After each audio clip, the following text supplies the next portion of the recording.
Sonic the Hedgehog was going through a bit of an identity crisis in the late 2000s. Because of this, he struggled to maintain relevance.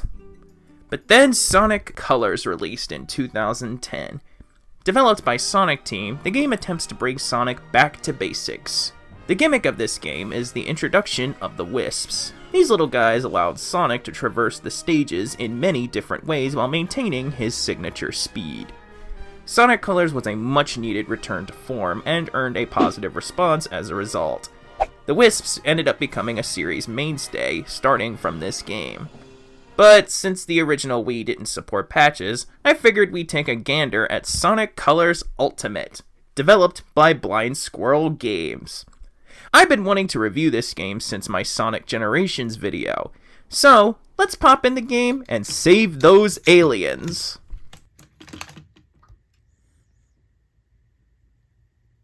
While I was doing some research, I've read some questionable things about the launch of this game. But honestly, how bad could it really be? Oh no. Yeah, the initial launch of Sonic Colors Ultimate was tumultuous to say the least. For starters, this game's got some bugs.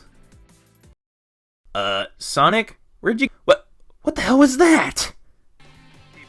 Ah, damn it. What the fuck? Oh, God bless you, Miles. You truly are a good friend. Like I mentioned earlier, Wisps are a new addition to this game. Although, one Wisp exclusive to this remaster is the Ghost Wisp.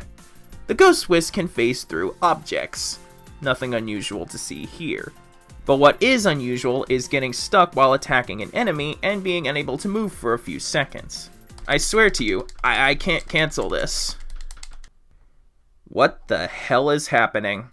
Did Sonic take some shrooms? Why are the graphics fucked? Oh, that's great, game. How could I have avoided that attack if I couldn't see it? Huh? Even the credits aren't free from glitches. I'm just jumping for joy when suddenly the game was like, nope, fun's over. Go outside, fat man. But physical and visual glitches are the least of this game's problems, because the audio glitches is what really makes this game spicy. One regular auditory glitch is when the music cuts out after some Wisp's power runs out. Now, the Xbox One disc I had was a little bit dirty, so I thought this was just a user error on my end. But then the Switch version did the same damn thing! These stages feel so awkward without the sound. Fortunately, pausing and unpausing the game can fix the problem. When the music isn't missing, it can get messed up. If you boost at any time in this game, the music gets distorted. This is normal. Although, this can happen sometimes. How did Blind Squirrel Games miss this oversight? The music will never change back unless you boost again. So if a stage has no boosting, well, I guess you'll just have to deal with a little bit of distortion a little bit longer. Fun. Also, if you were to complete a stage while in a Wisp power, this can happen.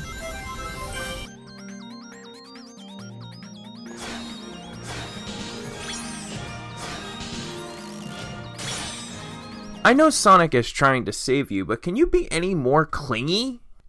And finally, I found this little oddity with the final cutscene. I should preference by saying that this footage has not been edited.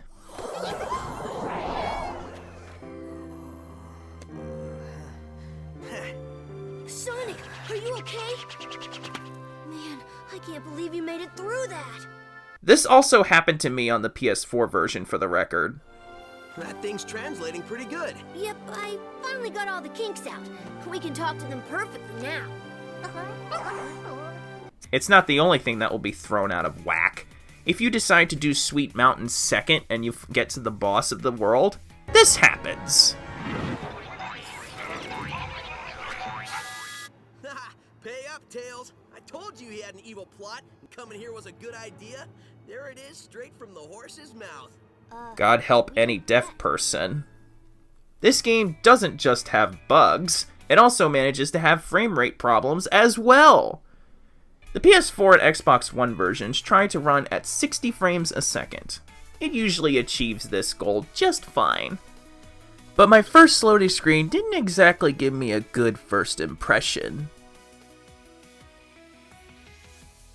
Yeah, this happens a lot on the Xbox One version. But the PS4 version has actual drops in frame rate. Take a look.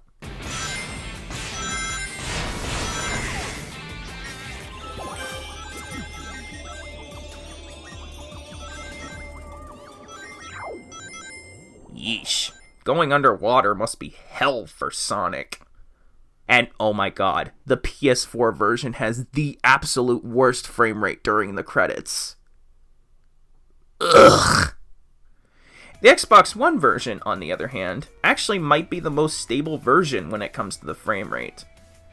But it's not perfect either. But neither version holds a candle to the Switch version. The Switch version has the worst frame rate of any of the other versions. Here, let me show you a few examples.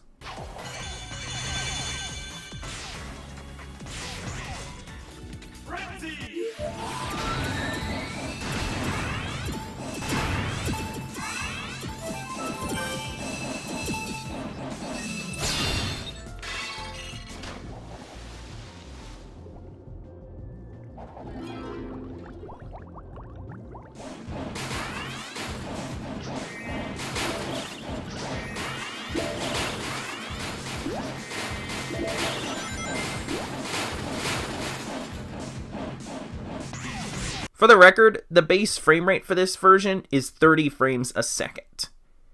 And that's about it for Sonic Colors Ultimate.